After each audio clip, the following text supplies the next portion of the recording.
What is better than a fantasy book? An underrated fantasy book. And here are some of my favourite underrated fantasy books that you can find on Kindle Unlimited. Starting off with Swordcatcher by Cassandra Clare. Now, I don't understand how this series, The Chronicles of Castlane, does not have as much hype as it should. This is Miss Cassie Clare, the Shadowhunters Queen herself, writing an adult high fantasy. This series is incredible. You're getting the richness of an adult high fantasy with the bingeability of Cassandra Clare's writing. Now, if anyone has read the Shadowhunters universe, you will know how it flows so beautifully and you just are captivated. Same as this. And don't get me started on the love confessions, the tension and the slow burn you can find in the series. There's only 2 books out at the moment, and I am very sad to say that the second book, The Ragpicker King, is not actually on KU, and The Ragpicker King is actually my favourite in this series so far and has the most incredible love confession in it. But if you want to get into the series, read this book. It is so good. Then we have The Things We Water by Mariana Zapata.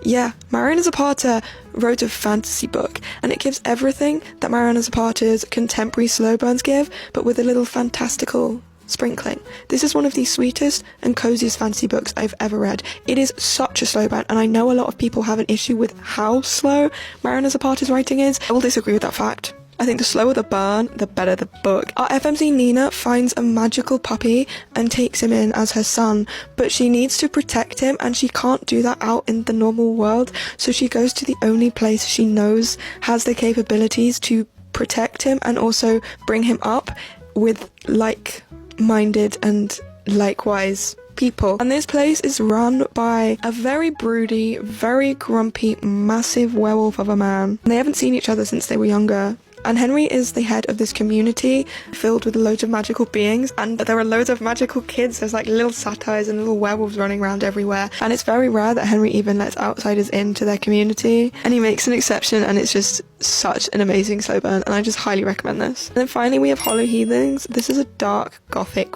romantasy that is based in a seaside witchy town. There are these 4 men who have to wear masks because they're all under this curse where if you look at their real face you will see your deepest, darkest fear and drop dead. But our FMC is immune.